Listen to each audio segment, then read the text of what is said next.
বেশ, recording start হয়ে গেছে। সবার প্রথমে আমি যেটা তোমাদেরকে বলতে চাই সেটা হচ্ছে, যারা নিরলসভাবে পরিশ্রম করছো, মানে পরিশ্রম অর্থে যে তোমরা সঠিকভাবে ক্লাসগুলো করে চলেছো, তারা এই পরিশ্রমের দাম পাবেই পাবে।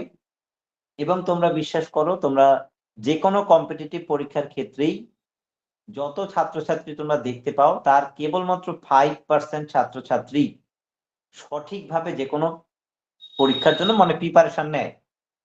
আর তার মধ্যে 2% ছাত্রছাত্রী খুব তুখোরভাবে প্রিপারেশন নেয় এবং সেখান থেকে ওই 1%, তারও বিলো 1% পাস করে এবং তার থেকেও কমজন চাকরি পায়। এই হচ্ছে সরকারি চাকরির মানে পরিসংখ্যান। যে কোনো সরকারি চাকরি WBCS থেকে শুরু করে তুমি টেট যা ইচ্ছা বিশ্লেষণ করে দেখো, এবং যারা দীর্ঘ বছর ধরে পড়ায় তারা ঠিক আমি যেটা বললাম সেই কথাটাই বলবে। কারণ আমাদের টিচাররাও এই সেম কথাটাই বলতেন। আমি এই কথাটা তোমাদের এই কারণে বলছি যে এখানে দেখো, তোমাদের ব্যাচে কিন্তু 100-র উপরে স্টুডেন্ট আছে। আমরা এখনো রিমুভ কাউকে করিনি, বাট আমরা রিমুভ করে দেব। যাদের পেমেন্ট ডিউ আছে তাদেরকে রিমুভ করেই আমরা তোমাদেরকে এই যে রেকর্ডিং ক্লাসের যে অ্যাক্সেস গুলো সেটা দেব। তো যাই হোক, আমার যেটা বক্তব্য, যে অনেকেই লাইভ ক্লাস করছে না, তো তার ব্যক্তিগত ব্যাপার, যেহেতু পরীক্ষা হয়নি সেই জন্য তারা করছে না। কিন্তু তোমরা যারা করে চলেছো তারা নির্দ্বিধায় করে যাও। এবং যারা আমাদের বইটা নিয়েছো ইতিমধ্যেই, এবং আমাদের বইও প্রায় শেষের পথে, যারা এখনো নেওনি, 2-1টা বই আছে, 7টা মতো বই এখনো আছে, পাবে। কিন্তু বাকি সব বই আমাদের আউট অফ স্টক হয়ে গেছে। তো সেই জায়গা থেকে যারা বই এখনো নিতে চাইছো নিয়ে নিও। আর যারা নিয়ে ফেলেছো তারা বারবার বইটাকে রিভিশন দাও। বারবার সেই একই বইটা বারবার পড়তে থাকো, যতদিন তোমাদের সময় পাচ্ছ ততদিন। আমি যতটুকু কথা বললাম তার মধ্যে যদি কারো রকম কোন রকমের প্রশ্ন থাকে করতে পারো, কারণ আজকে একটুখানি কথা বলবো তোমাদের সাথে, তারপরে না হয় পড়াবো। কারো কোনো প্রশ্ন থাকলে বলতে পারো। তোতন মন্ডল, তন্দ্রানী বিশ্বাস, সৌরভ পাত্র, সুজন, তোমরা কি শুনতে পাচ্ছ? প্রত্যেকে একটু রেসপন্স করবে। সৌরভ দোলাই, সোনালী, সিদ্ধার্থ, শিউলি, সরলা রানী, সামিমা, শুনতে পাচ্ছ তোমরা? হ্যাঁ স্যার। রজনী মাহাতো, হ্যাঁ প্রিয়া স্যার। মাঝি, প্রিয়া মাঝি অনেকদিন পর দেখলাম, ঠিক আছে। পলাশ, হ্যাঁ স্যার। মৌমিতা, ওকে। দিলীপ হ্যাঁ স্যার। কিস্কু অনেক ক্লাস করেছে, অভিক হ্যাঁ জানা স্যার, শুনতে এবং পাচ্ছি। আসিফ আনসারি। এই ছেলে মেয়েগুলো হ্যাঁ স্যার। বেশিরভাগ ক্লাসেই, হ্যাঁ বেশিরভাগ ক্লাসেই তোমরা অনলাইনে থাকো এবং লাইভ ক্লাস করো, আমরা জানি। এবং তোমরা তোমাদের কিন্তু সফলতার পুরস্কার অবশ্যই তোমরা পাবে। এখন বিষয়টা রয়েছে যে তোমাদের কি কারো কোনো প্রশ্ন আছে এইটুখানির মধ্যে? নেই? আমি আরেকটু বলে নিই, তারপর যদি প্রশ্ন থাকে নিশ্চয়ই বলবে। সেটা হচ্ছে, তোমাদের যে অন্যান্য টিচারদের যে রুটিন আছে, অন্যান্য টিচাররা কিন্তু বেশিরভাগই আস্তে আস্তে সিলেবাস শেষ করে ফেলেছেন। আমি উদাহরণস্বরূপ বলতে পারি যে তোমাদের সিডিপি ক্লাস আর একটি হবে, একটা ক্লাস পরেই বোধহয় শেষ। বাংলা ম্যাডাম মানে শম্পা ম্যাডামের ক্লাস আর একটা পাবে, কারণ একটা ক্লাস পর ওনার যেটুকু সিলেবাস পড়ানোর দায়িত্ব ছিল সেটা শেষ। পায়েল ম্যাডামের অলরেডি কোর্স কমপ্লিট করে ফেলেছে, এবং কাজী ম্যাডাম তোমাদের এক্সট্রা ক্লাস দিয়েছিল আগের দিন, তিনিও বোধহয় কোর্স কমপ্লিট করে ফেলেছেন। যারা 20 নম্বর ব্যাচের স্টুডেন্ট আছো তারা একটু রেসপন্স করো যে আমি ঠিক বলছি না ভুল বলছি। কাজী হ্যাঁ ম্যাডামের স্যার। ক্লাস স্যার একটা আছে। বাকি না, উনি তো সোমবার দিন একটা করিয়ে শেষ করে দিয়েছে বললো, এবং উনি রেকর্ডিং গুলো পাঠিয়ে দিয়েছেন পরপর সাজিয়ে, 1 থেকে 22 নম্বর অব্দি ক্লাস।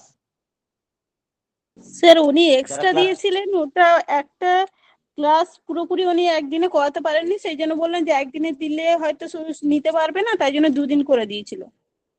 আচ্ছা, তার মানে আর একটা ক্লাস বাকি আছে, তাই তো? হ্যাঁ স্যার। ঠিক আছে, করিয়ে দেবেন উনি। ওনাদের মানে বলা আছে যে সিলেবাস শেষ করেই তারপরে কোর্স কমপ্লিট করতে হবে। তাহলে ঠিক আছে, কাজী ম্যাডামের বাকি, আমার তো ক্লাস বাকি আছে অনেকগুলো, আমার ক্লাস চলতে থাকবে। ম্যাথামেটিক্স এর টপিক ওয়াইজ স্যার শেষ করে দিয়েছেন, এবং এটা তো আনলিমিটেড ক্লাস না, জানো, মানে সিলেবাস আমরা কমপ্লিট করেছি। তা সত্ত্বেও তোমাদের দেখবে যে পরের দিন থেকে তোমাদের ক্লাস হবে হচ্ছে কি ম্যাথামেটিক্স পেডাগজি শেষ হয়ে গেলে আবার তোমাদের 2টো ক্লাস অঙ্ক আমি স্যারকে রিকোয়েস্ট করে তোমাদেরকে রিভিশন করিয়ে দেব। যাতে তোমাদের আর কারো কোনো অসুবিধা না থাকে, যদি অঙ্কটায় অনেকেরই প্রবলেম থাকে সেই কারণবশত। কিন্তু রুটিন অনুসারে তোমাদের কোর্স কমপ্লিট হয়ে গেছে। এবার হচ্ছে বাংলা চলে গেল, সিডিপি চলে গেল, ইংলিশ আমার, অঙ্ক তো শেষের পথে, পরিবেশ বিদ্যাও কিন্তু শেষের পথে, মানে শেষ হয়ে গেছে, একটা ক্লাস হলেই হয়ে যাবে। এবার তোমাদের এই যে কোর্স কমপ্লিট হতে চললো, তোমাদের আমার কোর্স চলতে থাকবে। আমরা যাদের তোমাদের ডিসেম্বর মাসের, দেখো তোমাদের টোটাল 6টা পেমেন্ট নেওয়ার কথা, অনেকদিন ধরে তোমাদের পেমেন্টের জন্য কোনো কিছু বলা হয়নি। তোমরা নিজেদের দায়িত্বে যাদের ডিসেম্বরের পেমেন্ট বাকি তাদের ডিসেম্বর দিয়ে দেবে, যাদের নভেম্বর ডিসেম্বর দুটো বাকি তাদের দুটোই পেমেন্ট করতে হবে। যারা করবে না তাদের এই যে আমাদের রেকর্ডিং ক্লাসের অ্যাক্সেস তারা আর পাচ্ছ না, এবং তাদেরকে গ্রুপ থেকে আমরা রিমুভ করে দেওয়ার পর তাদের সাথে আমাদের আর কোনো সম্পর্ক নেই, এবং তাদের দায়িত্ব তাদের। তবুও তারা পেমেন্ট না করেও কোর্স মোটামুটি আমরা আমাদের লাইভ ক্লাস করিয়েছি, যদি সে করে থাকে নিশ্চয়ই উপকৃত হবে। কিন্তু এটা ঠিক নয়, মানে এথিক্স এর দিক থেকে ঠিক নয়, পরবর্তীকালে সে আর কোনো হেল্প পাবে না। এবার যারা কোর্স কমপ্লিট করে ফেলছো, মানে আমরা এখনো কোর্স কমপ্লিট করতে পারিনি, কোর্স করিয়ে দেব, করানোর পর আমরা একটি প্র্যাকটিস ব্যাচ আসবে। অটোমেটিক্যালি যারা কোর্স কমপ্লিটেড করেছো তারা সেই ব্যাচে আমি এনরোল করে দেব, বা সেই ব্যাচের সামান্য ফিসের বিনিময়ে সেখানে আমরা কোর্সটা কন্টিনিউ বজায় রাখবো। মানে তোমাদের পড়া থেকে ছাড়ছি না, বা তোমাদেরও স্টপ হবে না। তোমাদের 20 নম্বর ব্যাচের কোনো গ্যাপ হবে না, কারণ 20 নম্বর ব্যাচ পরপর রানিং থাকছে। 19 নম্বর ব্যাচ আমরা শেষ করেছি আরো 2 মাস আগে, কিন্তু আমরা তাদেরকে এখন পর্যন্ত কোনো ক্লাস দিতে পারিনি প্র্যাকটিস ব্যাচের জন্য। এই প্র্যাকটিস ব্যাচে অনলি ফর যাদের কোর্স কমপ্লিটেড আছে, অর্থাৎ 18 ব্যাচ, 17 ব্যাচ, 19 ব্যাচ, 20 ব্যাচ, তারা সবাই সেই ব্যাচে এনরোল করতে পারবে। আর নতুন করে আমাদের আরেকটি টেটের ব্যাচ হবে। তো আমার একটি রিকোয়েস্ট তোমাদের কাছে, রিকোয়েস্ট এই কারণে বলছি, তোমাদের এই ব্যাচটা যেহেতু পরীক্ষাটা হলো না, তাই আমি জানি বেশ কিছু সমস্যা হয়েছে। আমাদের তরফ থেকে হয়েছে, আমরা সঠিক সময় কোর্স কমপ্লিট করিনি, এখন ইচ্ছা করেই করিনি। আর তোমাদের তরফ থেকে অসুবিধা হচ্ছে, তোমাদের বেশি অনেক স্টুডেন্ট আছো যারা যেহেতু পরীক্ষা হচ্ছে না তাই আর টাকা দেবো না, আর মানে ব্যাচে থাকবো কিন্তু মান্থলি ফিস পেড করবো না। কিন্তু এটা করলে তো হয় না। তোমাদের যে টিচার গুলো কোর্স কমপ্লিট করে দিচ্ছেন ওনাদের কিন্তু ইনস্টিটিউশনের তরফ থেকে বা আমার তরফ থেকে আমরা রেমুনারেশন পে করে যাচ্ছি, এবং এটা খুবই দুর্ভাগ্যজনক যে মান্থলি ফিসে অনলাইনে এইভাবে তো ব্যাচ কমপ্লিট করা যায় না। তো তোমরা তোমাদের তরফ থেকে একটু কোঅপারেট করো, বরঞ্চ তোমরা থ্যাঙ্কফুল থাকতে পারো ইনস্টিটিউশনের প্রতি যে আমরা আমাদের দায়িত্ব থেকে সরিনি বা সরবও না, এবং আমরা আমাদের দায়িত্ব পালন করব। কিন্তু প্রবলেমটা হবে যে তোমাদের এর পরবর্তীকালে যে হেল্প, মানে এর পরবর্তীকালে যে প্র্যাকটিস ব্যাচ আনা বা একটা কোর্সকে সুষ্ঠুভাবে পরিচালনা করা, সেইটা থেকে তোমরা বঞ্চিত হবে না। এবং তোমরা তো অনেকটা সুযোগও পেয়েছো। এতদিনে তোমাদের পুরোপুরি কোর্স ফিস মিটিয়ে দেওয়ার কথা। বাট দেখো তোমরা অনেকটা সময় পেয়েছো। কেউ বলতে পারবে না যে সময় পাইনি, এবং তোমরা অনেক ইনস্টিটিউশনে পড়ো, টেটসিওর বাদেও অন্যান্য জায়গায় পড়ো। দেখবে তারা ফিসের জন্য 14 বার ফোন করবে। ফিস নেই তো তুমি নেই। কিন্তু আমার টেটসিওর তরফ থেকে কিন্তু একটা ফোনও কারো কাছে যায়নি। ইনফ্যাক্ট যার কাছে যে 4 মাসের ফিস দেওনি, 4 মাস ধরে পড়ছো তার কাছেও ফোন যায়নি। এবার সেটা এই ব্যাচ অব্দি লাস্ট, পরবর্তীকালে আমরা আর কোনো মান্থলি ফিসের ব্যাচ করব না। কিন্তু তোমরা তোমাদের দায়িত্ব নিয়ে তোমাদের কর্তব্যটা পালন করো। আমার এই বক্তব্যের মধ্যে যদি কারো কিছু বলার থাকে আমাকে বলো। তারপরে আমরা পড়ার মধ্যে যাচ্ছি। আর পড়া নিয়ে যদি কারো কোনো সাজেশন থাকে যে এই মুহূর্তে তোমরা যে জায়গায় দাঁড়িয়ে আছো সেখান থেকে কি করলে তোমাদের আরেকটু ভালো হয়, অবশ্যই আমাকে খুলে বলতে পারো। কারণ আমি বিভিন্ন কাজে ব্যস্ত থাকার ফলে আমি বেশ কিছুদিন তোমাদেরকে সেরকম ভাবে দেখতে পারিনি। বাট জানুয়ারি মাস থেকে আবার আমি তোমাদেরকে সঠিকভাবে ধরছি, এবং তোমরা অনেকেই পরীক্ষা দাওনি। আমরা মক টেস্টের প্রশ্ন দিচ্ছি, ইনফ্যাক্ট আমার পরীক্ষার প্রশ্ন দিয়েছি আগের দিন, পরীক্ষাই তোমরা দিচ্ছ না। কিন্তু এটা তো অনলাইনের একটি কোর্স, 80% এফোর্ট স্টুডেন্টকে দিতে হবে, টিচারকে না। কিন্তু তোমরা সেটা করছো না। এইটা কিন্তু জানুয়ারি মাস থেকে বাধ্যতামূলকভাবে পরীক্ষা দিতে হবে, এবং সঠিকভাবে যদি পড়াশোনা করো তাহলেই আমি তোমাদের পাশে আছি। কারণ তোমাদের মুখ দেখে তোমাদের কেউ পাস করাতে পারবে না। আর আমিও যতই ভালো পড়াই, তুমি যদি না পড়ো তাহলে কারো ক্ষমতা নেই তোমাকে পাস করানোর। এইটা কিন্তু জানুয়ারি মাস থেকে তোমাদেরকে উঠে পড়ে লাগতে হবে। এটা কিন্তু আগে থেকেই আমি বলে দিলাম। এবার বলো, আমি যতটুকু বললাম তার মধ্যে কোনো প্রশ্ন থাকলে বলো। Hello sir. বলো। হ্যাঁ, হ্যাঁ স্যার, আসিফ আমাদের আনসারী, হ্যাঁ বলো। হ্যাঁ, ম্যাথ ম্যাথ আপনি বলেছিলেন, আর ম্যাথ স্যারও বলেছিলেন যে পেডাগোগি ক্লাস শেষ হয়ে গেলে তারপর উনি ক্লাস দেবেন। হুম হুম। স্যার বলছি, আমাদের ম্যাথ পেডাগোগি স্যার মনে হয় 6টা রয়েছে। 6টা মানে স্যার 6টা সপ্তাহ। তাহলে তাহলে যা বুঝছি 6টা সপ্তাহ পর তাহলে আমাদের ম্যাথ ক্লাসটা এক্সট্রা দুটো আপনি দেবেন, ওটা ম্যাথ স্যারকে রিকোয়েস্ট করে, তাই তো স্যার? না, আমরা তো কোর্স হিসাবে এটাকে দেখছি। পেডাগজিতে অতগুলো ক্লাস লাগে না। ওখানে অনেকগুলো বেশি ক্লাস ধরা আছে পেডাগজি যে কটা টপিক আছে, এবং যখন আমরা দেখবে তারা তো বই তো পেয়েই গেছে, সেখানে যে কটা টপিক আছে এতগুলো ক্লাস লাগবে না। কেন লাগবে না, তার একটা কারণ আছে। আমাদের যে সিডিপি ম্যাডাম আছেন, উনি কিন্তু সায়েন্সের টিচার বেসিক্যালি বলতে উনি ম্যাথও করান এবং পেডাগজিও করান। মানে ম্যাথ করান বলতে আমরা জোর জবরদস্তি ম্যাথ দিইনি, উনি একটি বিএড এবং ডিএড কলেজে পড়াতেন। তারপর অন্য চাকরি এখন করছেন, সরকারি চাকরি করছেন। তো উনি ওই ম্যাথ এবং পেডাগজির ম্যাথামেটিক্স এবং সিডিপি দুটো বিষয় কলেজে উনি পড়াতেন, বিএড ডিএড কলেজ। তাহলে সেই জন্য ওনাকে দিয়ে আমরা পেডাগজি ক্লাসটা তোমাদের ব্যাচ অব্দি করাচ্ছি। এবার পেডাগজির কয়েকটা টপিক আছে, যে টপিকটা সিডিপির সঙ্গে একই টপিক, দেখবে দুটো টপিকে সেম নাম, বিষয়বস্তু সেম। আমার মনে হয় উনি সিডিপির ওই ক্লাস করানোর সময় বলে দিয়েছিলেন যে ম্যাথমেটিক্স এর এই টপিকটি এবং সিডিপির এই টপিকটি same to same, concept same, কিন্তু সাবজেক্ট দুটো আলাদা। সেই টপিকটা উনি জাস্ট মানে স্কেচ লাইনটা বলবেন, অতটা ডিটেইলে ওখানে আর বলানোর দরকার নেই, যেহেতু উনি সিডিপি তো অলরেডি পড়িয়ে ফেলেছেন। আমি কি ঠিক বলছি কথা? যারা রেগুলার ক্লাস করো একজন বলুন। হ্যাঁ স্যার, ঠিক বলেছেন। হ্যাঁ, ব্যাস। তাহলে যেই ক্লাসগুলো অলরেডি হয়ে গেছে সেগুলো তো আর রিপিট করে লাভ নেই। আর ম্যাথ পেডাগজির ক্ষেত্রে যেটা হবে, মানে অতটা কঠিন বিষয় এখানে নেই, একটু পড়ার বিষয়টাই বেশি। তাও যে টপিকগুলো বোঝানোর উনি সবকটাই বুঝিয়ে এবং সিলেবাস উনি কমপ্লিট করে দেবেন। সেটাতে 6টা ক্লাস ওনার হয়তো লাগবে না। সেখান থেকে যদি 2-3টে ক্লাস পাওয়া যায়, সেটা আমরা মানে অঙ্কের ক্ষেত্রে কনভার্ট করে দেব। এবার তোমাদের একটু বিষয়টা বুঝতে হবে। আমাদের তো একটা প্রফেশনাল কোর্স করাচ্ছি। তো সেখানে যে কোড মানে ক্লাসগুলো শিডিউল করা আছে টিচারদের, তার বাইরে যাওয়াটা খুব মুশকিল। তাও আমরা যেতাম। তোমাদের ব্যাচের যদি স্টুডেন্টরা সঠিকভাবে পেমেন্টটা করতো বা ইনস্টিটিউশন লাভবান হতো। এখন পুরোপুরি মনে করতে পারো আমিই তোমাদেরকে পড়াচ্ছি। এতগুলো টিচারদের যে রেমুনারেশন, আমি তো চাকরি করি সেখান থেকে দিচ্ছি। আমি মানে একদম নিট অ্যান্ড ক্লিন ভাবে তোমাদেরকে বলে দিলাম। যেহেতু আমি আমার এথিক্স এর বাইরে যাই না, মানে আমি যখন কথা দিয়েছি পড়াবো তো পড়াবোই। আমি তো দেখো না, আমি জোর গলায় বলি তুমি পেমেন্ট দাও আর না দাও, আমি ঠিক কোর্স কমপ্লিট করব। এই কারণেই বলি। ফলে এখন সেরকম ভাবে চলছে। তো সেই জায়গা থেকে যাই হোক না কেন, কোর্স আগে সম্পূর্ণ কমপ্লিট হোক। তারপরেও যদি দেখা যায় যে তোমাদের ম্যাথমেটিক্স এ অসুবিধা আছে, সে দরকার পড়লে একটা দুটো ক্লাস, এত ক্লাসই যখন তোমাদের করালাম, আর দুটো ক্লাস করাতে আমার কি বা যাবে আসবে। করাবো, তাও করাবো। কোনো অসুবিধা আমার নেই। তোমরা তাও ভালো করে পড়াশোনা করে পাস করো, তাহলেই হবে। অন্তত মনে তো রাখবে যে স্যার যা বলেছিল তাই করিয়েছি। ব্যাস, তাহলেই হবে। শুনতে পেরেছো আসিফ আনসারী? ঠিক আছে স্যার। ঠিক আছে, ওকে। আর কারো কোনো প্রশ্ন আছে?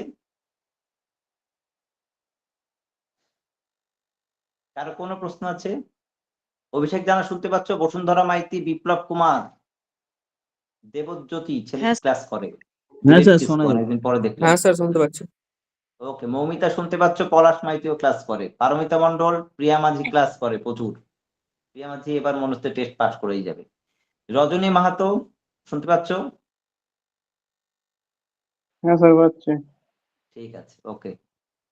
সমীরণ দাস আছো, সরলা রানী, শিউলি, সোনালী দাস, সৌরভ দোলই, শুক্লা মন্ডলও ক্লাস করে, রেগুলার স্টুডেন্ট।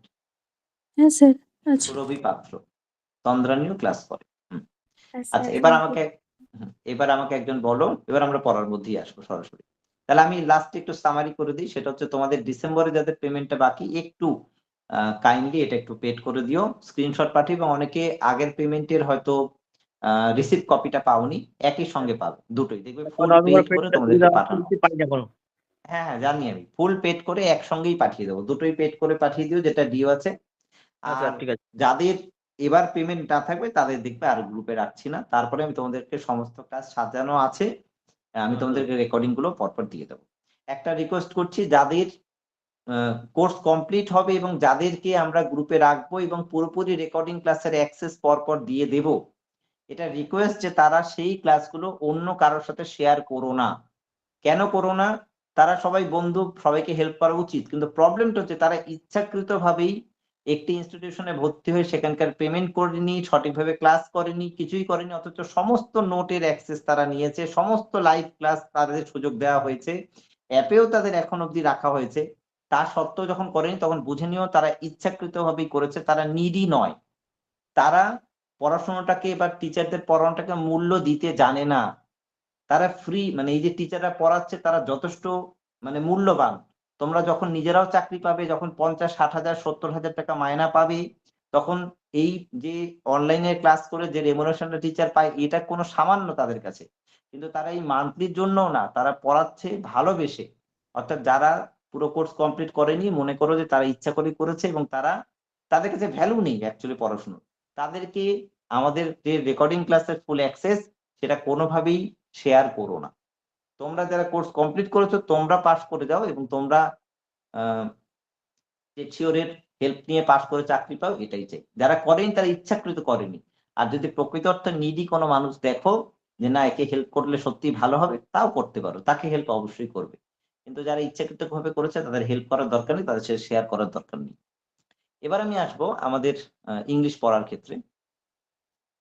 ইংলিশের লাস্ট যে ক্লাসটা করিয়েছিলাম আমি, দুটো ক্লাস অফ হয়েছিল, তার আগের যে ক্লাসটা করিয়েছিলাম আমার যতদূর মনে পড়ছে সেখানে রোল অফ গ্রামার এই টপিকটা পড়িয়েছিলাম। আমি কি ঠিক বলছি না অন্য কোনো টপিক পড়িয়েছিলাম, একটু বলবে?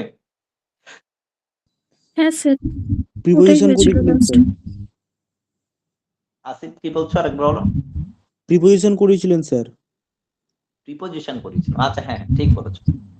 রোল অফ গ্রামারের পর এটা, এই নোট, এটার বোধহয় রেকর্ডিংটাও তোমরা মোস্ট প্রবাবলি পাওনি। রোল অফ গ্রামার পেয়েছিলে? গ্রুপে দিয়েছিলাম? না স্যার। প্রিপোজিশন দিয়েছিলাম? হ্যাঁ, প্রিপোজিশনটা দিয়েছিলেন। হ্যাঁ স্যার, এটা প্রিপারেশন দিইনি না রোল অফ গ্রামার? স্যার প্রিপারেশনটা দিয়েছিলেন। রোল অফ গ্রামারটা নেই, তাই তো? না স্যার। দিল্লি স্যার। ঠিক আছে, এগুলো সবকটাই সাজানো অবস্থায় পাবে। 1, 2, 3, 4, 5, 6 করে ক্লাস অনুসারে আমি সাজিয়ে দিয়েছি রেকর্ডিং, সেগুলো সবই আমি দিয়ে দেবো।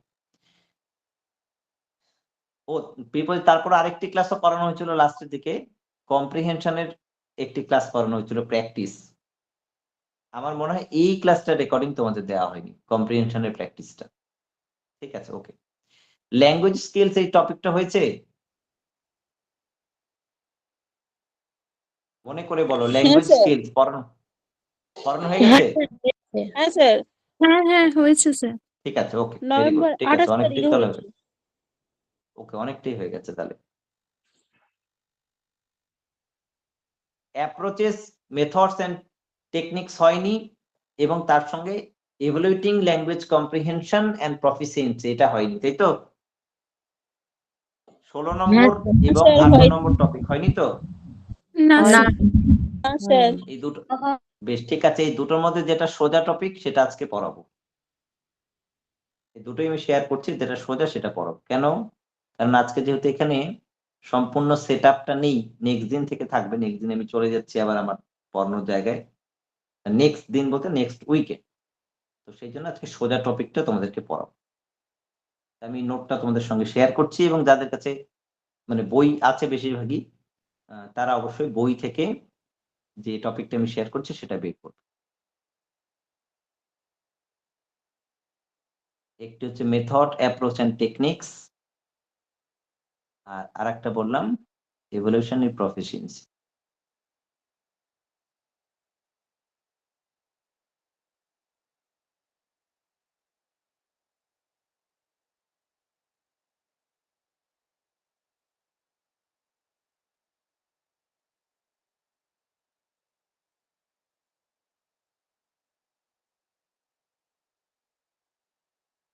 বেশ, এই দুটো টপিকের মধ্যে এই যে মেথড, অ্যাপ্রোচেস এন্ড টেকনিক্স, এটা অনেকটা জটিল, কঠিন আছে। ঠিক আছে, এই টপিকটা আমি নেক্সট ক্লাসে পড়াবো, তার আগে একটা কম্প্রিহেনশন ক্লাসও করাবো। আজকে তোমাদের একটু তুলনামূলকভাবে সহজ, তোমাদের কাছে সবই পড়তে হবে। আজকে আমরা আলোচনা করবো হচ্ছে কি evaluating language comprehension and proficiency, speaking, listening, reading and writing. এই টপিকটার অ্যাকচুয়াল মানে হচ্ছে কি ভাষার বোধশক্তি পারদর্শিতার মূল্যায়ন, মানে আমরা যে কম্প্রিহেনশন করি সেইটার মূল্যায়নের ক্ষেত্রে স্পিকিং, লিসনিং, রিডিং এবং রাইটিং এর যে ভূমিকা, এই বিষয়টা নিয়ে আমরা এই টপিকটাতে আলোচনা করব। অর্থাৎ এই কম্প্রিহেনশন যে আমরা করি সেই কম্প্রিহেনশনের ক্ষেত্রে এই টপিকটা অবশ্যই আমাদের মানে সহযোগিতা করবে বা হেল্পফুল হবে। আমার কথা প্রত্যেকে শুনতে পাচ্ছ? তাহলে কি আমি শুরু করতে পারি পড়া? হ্যাঁ স্যার শুনতে পাচ্ছি। হ্যাঁ স্যার। হ্যাঁ স্যার শুনতে পাচ্ছি। ঠিক আছে, অল্প অল্প করে পড়াবো। যেখানে যার অসুবিধা হবে অবশ্যই আমি যখন বলতে বলবো যে বলো কার অসুবিধা আছে অবশ্যই তোমরা বলবে। Evaluation of comprehension in English pedagogy refers to the process of assessing a student's understanding and interpretation of written or spoken language. Evaluation হচ্ছে মূল্যায়ন, মূল্যায়ন of comprehension in English pedagogy refers to the process of assessing a student's understanding and interpretations of written and spoken language. আমরা comprehension বা এই বোধ পরীক্ষণ যখন কোনো স্টুডেন্ট করবে এটা বুঝতে পারি কিসের মাধ্যমে অ্যাসেসমেন্ট করি। কিসের অ্যাসেসমেন্ট হয়? সেটা রিটেন ফর্মে লিখিত আকারে কোনো মূল্যায়ন করি অথবা আমরা মৌখিক মুখেও ধরতে পারি। It involves gauging up the well of student comprehends the meaning, ideas, context conveyed in various texts such as passage, articles, stories, poems and dialogues. এই যে ইভালুয়েশন করছে কোনো স্টুডেন্টদের, এটার মাধ্যমে আমরা কোনো ছাত্রছাত্রী কতটা সে বুঝতে পারলো, তার মানে কতটা বুঝতে পারলো, কনটেক্সট কতটা সে ধরতে পারছে, বিষয়বস্তু কতটা সে ধরতে পারছে ইত্যাদি এই বিষয়গুলো আমরা মেজার করে থাকি বা পরীক্ষা করে থাকি। This evaluation is crucial for language educators to measure a student's language proficiency. আমাকে যদি প্রশ্ন করা হয় যে তাহলে একটা স্টুডেন্টের ভাষাগত যে দক্ষতা সেটা কতটা আছে সেটা একটু মেজার করুন বা মাপুন, যে একটা স্টুডেন্টের ভাষাগত দক্ষতা কতটা আছে, তাহলে একজন এডুকেটরের পক্ষে, একজন টিচারের পক্ষে এই বিষয়টাকে বোঝানো বা খুঁজে বের করা অত্যন্ত কঠিন একটি কাজ। Language proficiency, reading skills, critical thinking abilities and overall gaps of English language, অর্থাৎ একটি ভাষার ক্ষেত্রে, ইংলিশ ভাষার ক্ষেত্রে কারো যদি প্রফিসিয়েন্সি কতটা আছে এটা মাপাটা অত্যন্ত পরিমাণে একটা জটিল টাস্ক। বর্তমানে এই কিছুদিন আগে, ঠিক আছে, এর সঙ্গে আমি তোমাদের একদম কারেন্ট একটি টপিক নিয়ে একটুখানি বলে দিচ্ছি, তোমাদের ভীষণ পরিমাণে হেল্প হবে। এই কারণে হেল্প হবে মানে এর সঙ্গে সম্পর্কযুক্ত বলেই তোমাদেরকে আরেকটি পিডিএফ আমি একটু শেয়ার করছি, যদিও সেটি একটি সরকারি ডকুমেন্ট, তবুও আমি একটু সুযোগ পেয়েছিলাম এই বিষয়টা নিয়ে চর্চা করার, তো সেই জন্যই তোমাকে বলছি, তোমাদেরকে দেখাচ্ছি। শুনতে পাচ্ছ আমার কথা? একটু রেসপন্স করো তো। হ্যাঁ স্যার। হ্যাঁ স্যার। হ্যাঁ স্যার শুনতে বেশ, ঠিক আছে। এই যে 2 সপ্তাহ তোমাদেরকে পড়াইনি, এটার কারণ হচ্ছে যে আমাকে শিক্ষা দপ্তর থেকে একটি জেলার, একটি ডিস্ট্রিক্টের প্রতিনিধি হিসাবে ট্রেনিং দেওয়া হয়েছিল, মানে আমাকে সিলেক্ট করা হয়েছিল। আমাকে সিলেক্ট করার কারণ ছিল যে আমি যাতে ওই ডিস্ট্রিক্টের হয়ে এই ট্রেনিং গ্রহণ করে যাতে ওই ডিস্ট্রিক্টের যারা হেড স্যার রয়েছে গোটা স্কুলের, মানে ডিস্ট্রিক্টের যত স্কুল আছে তাদেরকে যাতে আমি ট্রেনিং দিতে পারি।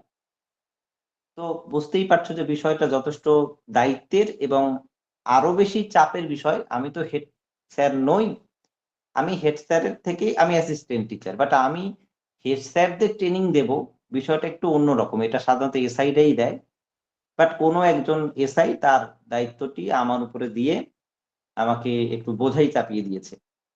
তো যাই হোক, যত বোঝাই হোক, তারা বুঝেছে হয়তো যে আমি পারবো, তো সেই জন্যই দিয়েছে। তো আমি সেই ট্রেনিং নিই এবং তারপরে হেড স্যারদেরকেও আমি ট্রেনিং অলরেডি মানে চলছে, সেই কাজটা অলরেডি একটি ট্রেনিং হয়ে গেছে, আরো ট্রেনিং দিতে হবে, অনলাইনেই করা হয়েছে, পরবর্তীকালে অফলাইনে হবে।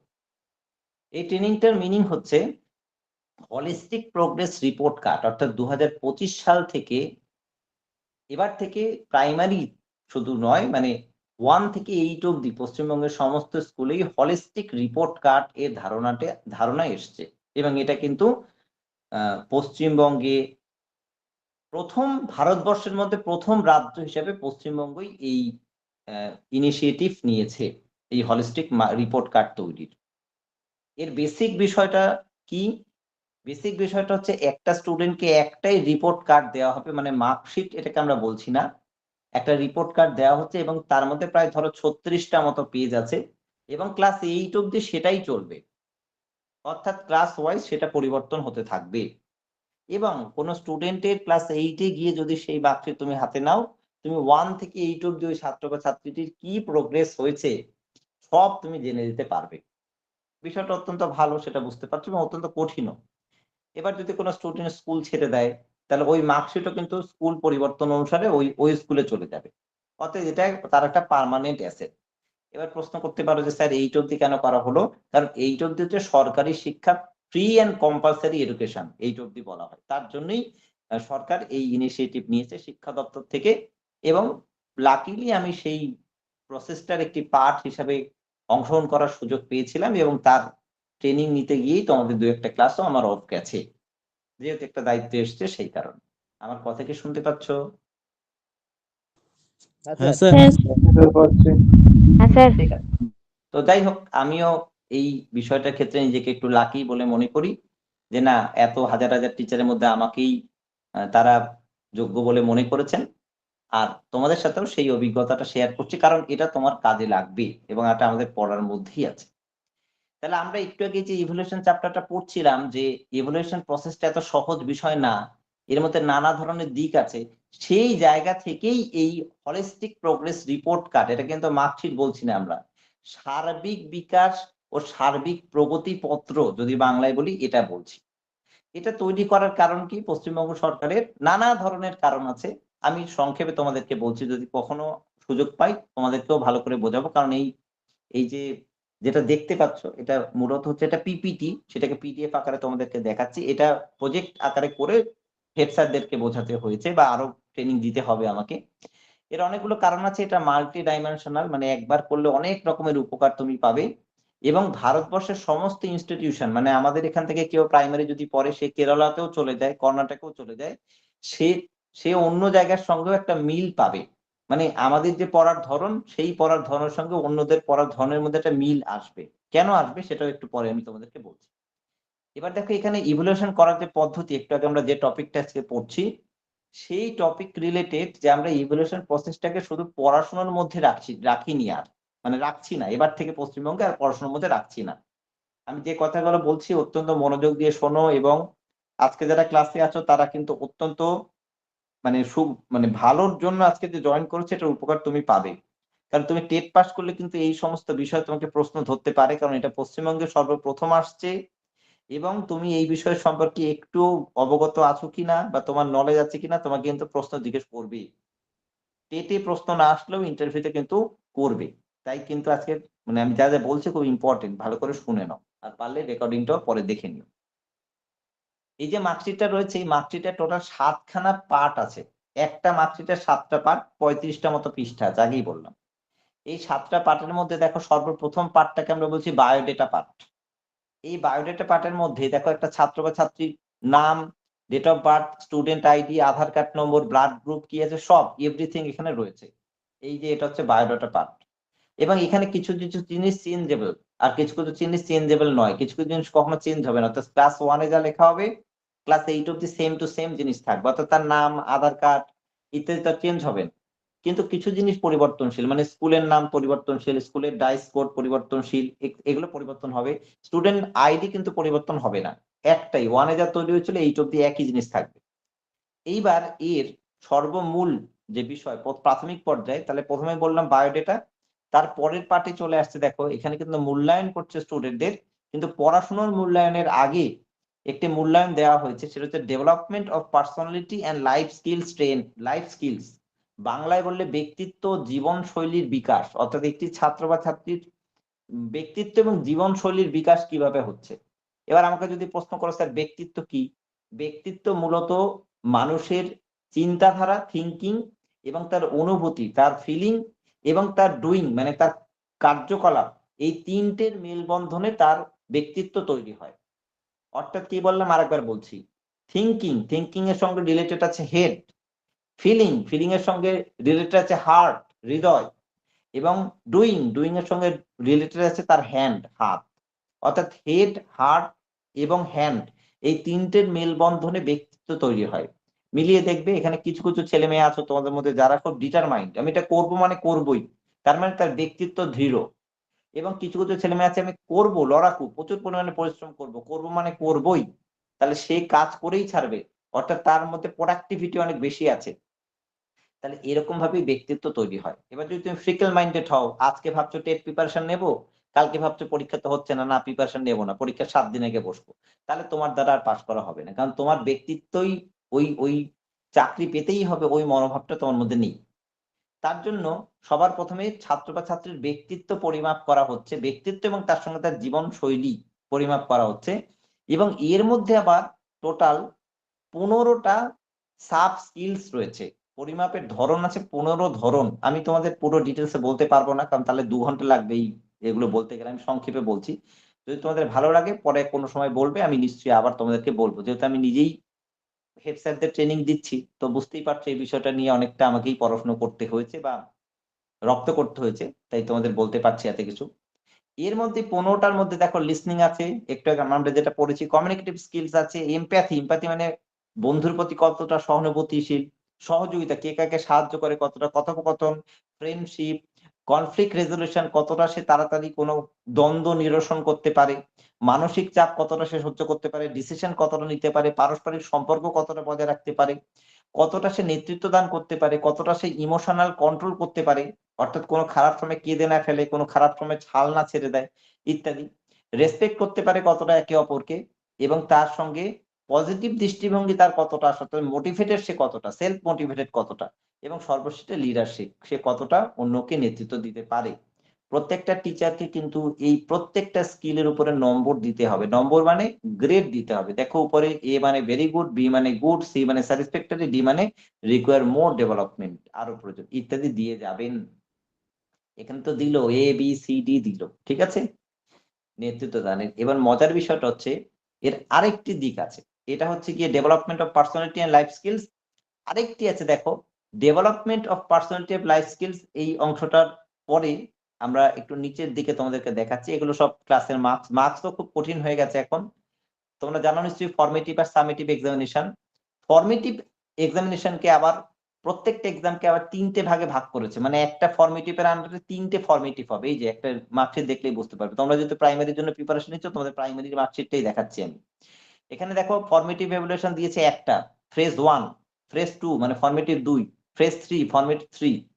এইবার ফর্মেটিভ 1 এর মধ্যে আবার 3টে পরীক্ষা হবে, ফর্মেটিভ 1, ফর্মেটিভ মানে 1B, ফর্মেটিভ 1C, মানে formative 1A, formative 1B, formative 1C, আবার formative 2A, formative 2B, formative 2C, এরকম ভাবে টোটাল 9টা ফর্মেটিভ পরীক্ষা আছে আর 3টে সামেটিভ পরীক্ষা আছে। তার মানে টোটাল 12টা পরীক্ষা, মানে প্রতি মাসেই পরীক্ষা নিতে হবে। তার মানে দেখো তোমরা যখন চাকরি পাবে তখন কিন্তু বিষয়টা জটিল হয়ে গেল, মানে জটিল বলতে একটু খাটতে হবে, আর অত ফাঁকিবাজি দিয়ে 80 যাই মায়না পাই ওই ওই গল্প আর আসবে না, যদি সত্যিই পড়াতে চাও বা একটু খাটনিদার কাজই ওরা দিচ্ছে। তার মানে সারা মাস ধরে লাগাতার পরীক্ষা থাকবে, লাগাতার কাজের মধ্যে তোমাকে থাকতে হবে। এবং এগুলো যারা পুরনো টিচার কিছুই বোঝে না, তো তাদের জন্য আমরা যারা মানে আমাদেরকে দিয়ে তাদেরকে বারবার ট্রেনিং দেওয়ানো হচ্ছে, যাতে তারা এই বিষয়টা সম্পর্কে ওয়াকিবহাল হতে পারে। এবং এই পুরো মার্কশিটটা যেমন স্কুলে ম্যানেজমেন্ট হবে, আবার এটা কিন্তু অনলাইনেও থাকবে, অর্থাৎ যে কোনো প্রান্ত থেকে পৃথিবী দেখাও যাবে। সেই জায়গা থেকে এটা খুবই উন্নত একটা প্রজেক্ট বলে ধরতে পারো। এগুলো 8, 9, 10 এগুলো তোমাদেরকে আর ডিটেলসে বলছি না। আমি তোমাদের একটা ভালো জিনিস দেখাচ্ছি। এখানে আমরা তো করলাম সমস্ত কিছু, নম্বর প্রদান করলাম, নম্বর প্রদান করার পর দেখো এই যে আমি তাকে নম্বর দিতে পেরেছি, ধরো ফর্মেটিভ 1 ABCD হিসাবে যে 9টা অবধি, আমি একটা গ্রাফিক্যাল রেখাও টানতে পারবো। দেখো এই যে কোনো একটি স্টুডেন্ট ধরো ক্লাস 5 এর, সে প্রথম পরীক্ষায় মানে ফর্মেটিভ 1 এ পেয়েছে 18, পরে 19, পরে 17, পরে 12, 10, 14, 16 পেয়েছে। আমি যদি একটা গ্রাফ রেখা টেনে দিই বা স্টুডেন্টটাকে নিজেকেই আমি গ্রাফ রেখা টানা শিখিয়ে যদি দিই, দেখো ও 18 থেকে 19-এ যাবে, এই যে গেল 19 থেকে ও কম পেয়েছে 17-তে নামবে, তার থেকেও কম পেয়েছে 12-তে নামবে, তার থেকে কম পেয়েছে 10-এ নামবে, তার থেকে একটু বেশি পেয়েছে 14-তে উঠবে, আরেকটু উঠবে 16, আবার উঠবে 17। তার মানে ও কিন্তু নিজের প্রোগ্রেস, উন্নতি এবং অবনতি নিজের হাতেই তৈরি করতে পারছে এবং নিজেই দেখতে পাচ্ছে যে আমি ভালো করছি না খারাপ করছি। তাহলে কিন্তু স্টুডেন্ট আরো মোটিভেটেড হবে এবং সে কিন্তু আরো পড়াশোনা করবে এবং পড়াশোনার পদ্ধতিও কিন্তু অনেক স্ট্যান্ডার্ড হয়ে যাচ্ছে। এই পদ্ধতিটাকে আমরা ইভ্যালুয়েশন পদ্ধতির মধ্যে ফেলছি। যে টপিকটা আমি তোমাদের কাছে পড়াচ্ছি। আমার কথাগুলো বুঝতে পারছো? হ্যাঁ স্যার। হ্যাঁ স্যার। হ্যাঁ স্যার। বিষয়টা ভালো হচ্ছে না পশ্চিমবঙ্গে বেশ? হ্যাঁ স্যার। আর পশ্চিমবঙ্গই হচ্ছে ভারতবর্ষে একমাত্র রাজ্য যে এই ধরনের হলিস্টিক প্রোগ্রেস রিপোর্ট কার্ডের ব্যবস্থা করেছে। এটা সাকসেস হলে বেশ পশ্চিমবঙ্গের নাম হবে। আর এমনিতেই পশ্চিমবঙ্গ প্রাথমিক শিক্ষায় ১ম স্থান অধিকার করে আছে। তো যাই হোক, এই ইনিশিয়েটিভ নিয়েছে এবং এই ইনিশিয়েটিভের একটি পার্ট হচ্ছে আমি এবং সেই জায়গা থেকেই তোমাদের ২-১ টা পড়া যে অসুবিধা হয়েছে তার একটা কারণ হচ্ছে এটাই। যাক, তোমাদের সাথে একটু শেয়ার করলাম। পরবর্তীকালে যদি হয় আরো অনেক ডিটেইলস আছে। অনেক ভালো, ভালো জিনিস এর মধ্যে ইনক্লুড হয়েছে। তো সেগুলো সবকটাই বেশ ভালো। মানে যদি সঠিকভাবে ইমপ্লিমেন্টেড হয় বা তোমরা যখন টিচার হবে ইমপ্লিমেন্ট করো, অবশ্যই ছাত্র বা ছাত্রীর মারাত্মক পরিমাণে উন্নতি হবে। এবার আসছি আবার আমাদের আজকের পড়ার মধ্যে। তাহলে এবার যদি আমাকে প্রশ্ন করো যে ইভ্যালুয়েশন এর ইম্পোর্টেন্স কি? কেন? ইভ্যালুয়েশন কি দরকার? একটু আগে তোমাদের দেখালাম। ওই যে ওখানে যে স্কিল গুলো দেখালাম, এমপ্যাথি, তারপরে কনভারসেশন, এগুলো সবই কিন্তু ডেভেলপমেন্ট এর মধ্যে পড়ে। এগুলোও কিন্তু ইভ্যালুয়েশন এর মধ্যে পড়ে। কিন্তু এগুলো কি ইভ্যালুয়েশন? তোমার ব্যক্তিত্বের ইভ্যালুয়েশন হচ্ছে। পরে ফরমেটিভ এবং সামেটিভ এ তোমার কি ইভ্যালুয়েশন হচ্ছে? সেখানে তোমার পড়াশোনার ইভ্যালুয়েশন হচ্ছে। এবং ওই ব্যক্তিত্ব তার সঙ্গে আরো অনেক আছে। বিহেভিয়ারাল আ ডেভেলপমেন্ট, এরকম অনেক সেগমেন্ট আছে। ১ম সেগমেন্টে ১৫ টা দেখেছি। পরে এখানে দেখলেই বুঝতে পারবে মার্কশিটটা। এখানে প্রচুর পরিমাণে পরীক্ষার ব্যবস্থা আছে। শুধুমাত্র ব্যক্তিত্ব তো নেই, অনেক, অনেক কিছুই আছে এবং সেগুলো প্রত্যেকটাই ইভ্যালুয়েশন করে যেতে হবে টিচারদের সারা বছর ব্যাপী। এইখানে দেখো গিয়ে এই যে ফরমেটিভ ইভ্যালুয়েশন যেটা দেখালাম যে সারা বছর ধরে হচ্ছে। এই ফরমেটিভ ইভ্যালুয়েশন এর আবার ২ টো আইটেমের মধ্যে ভাগ করে দিয়েছে। একটা আইটেমকে বলছে learning perspectives of cognitive domain, যার বাংলা হয় শিক্ষণের বৌদ্ধিক দক্ষতার ক্ষেত্র। মানে সে বৌদ্ধিক দক্ষতা মানে পড়াশোনার ক্ষেত্রে সে কি পারদর্শিতা অর্জন করেছে। এবার এই পারদর্শিতা অর্জন করার ক্ষেত্রে আবার একে ৭ টি ডোমেইনে ভাগ করে দিয়েছে। মানে কোন ক্ষেত্রে তুমি পারদর্শিতা বিচার করবে। এক হচ্ছে প্যাটার্ন অফ ইন্টেলিজেন্স, তার কতটা বুদ্ধি দীপ্ত ক্ষমতা আছে সেটা পারদর্শিতা বিচার করবে। এরিয়া অফ ইন্টারেস্ট, সেই ছাত্র বা ছাত্রীটি কি বিষয়ে তার ইন্টারেস্ট আছে, মিউজিকে আছে, খেলাধুলায় আছে না কিসে আছে। পজিটিভ অ্যাটিটিউড, সে কতটা পজিটিভ মানসিকতা সম্পূর্ণ এবং এক্সেপশনাল এবিলিটি, সে যদি অন্য কোনো ক্ষমতার অধিকারী হয় সেটার উপরেও তোমাকে নম্বর দিতে হবে। এবং ফিচার্স অফ অ্যাংজাইটি, সে যদি খুব দুশ্চিন্তাগ্রস্ত থাকে, কারোর সাথে কথা না বলে, সেগুলোও তোমাকে মেজার করতে হবে। লার্নিং গ্যাপস, তার যদি সে যে ক্লাসে পড়ছে ক্লাস 2 এ যদি পড়ে, 2 এর যোগ্যতা সম্পূর্ণ যদি সে শিখতে না পারে, তাহলে কি সে শিখতে পারেনি সেটাও তোমাকে মেজার করতে হবে। আর বিশেষ ক্ষমতা হচ্ছে স্পেসিফিক লার্নিং ডিফিকাল্টিজ, মানে এটা প্রতিবন্ধী শিশুদের জন্য, যদি তার মধ্যে কোনো প্রতিবন্ধকতা থাকে তোমাকে সেটাও লিখতে হবে। এটা গেল তার কগনিটিভ মানে কি বৌদ্ধিক বিকাশের একটা অংশ। আবার একই রকম ভাবে তার বিহেভিয়ারাল মানে তার আচরণগত কিছু মেজার টিচারদের করতে হবে। এই আচরণগত মেজারের মধ্যে আবার একে ১০ টি ভাগে ভাগ করেছে। এক হচ্ছে সেলফ অ্যাওয়ারনেস, সে কতটা নিজের সম্পর্কে সচেতন, কমিউনিকেশন স্কিল তার কেমন আছে, কোলাবোরেটিভ থিংকিং কেমন আছে এবং এক্সপেরিমেন্টাল লার্নিং স্কিলস তার কতটা আছে, ক্রিটিক্যাল থিংকিং কিরকম আছে, অ্যানালিটিক্যাল ক্ষমতা কতটা আছে, প্রবলেম সলভ কতটা সে করতে পারে, ডিসিশন সে কত তাড়াতাড়ি নিতে পারে এবং ক্রিয়েটিভ পার্সোনালিটি, সে কতটা ভালো জিনিস তৈরি করতে পারে। মানে নকল না করে, অর্থাৎ যেটা পড়াশোনা করেছে সেইটাই সে তোমাকে গড়গড় করে পড়া বলে দিল সেটা না। সে নিজস্ব তার ক্রিয়েটিভিটি কিছু আছে কি নেই এবং অ্যাস্থেটিক অ্যাপ্রিসিয়েশন, এটার মানে হলো তুমি একটা ছাত্র বা ছাত্রীকে একটা ফুলের বাগানে নিয়ে গেছো, সে কতটা ওই আনন্দ উপভোগ করতে পারছে, মানে ফুলটা দেখে সে কতটা উপভোগ করতে পারছে যে না এটা প্রাকৃতিক একটা সুন্দর বিষয়।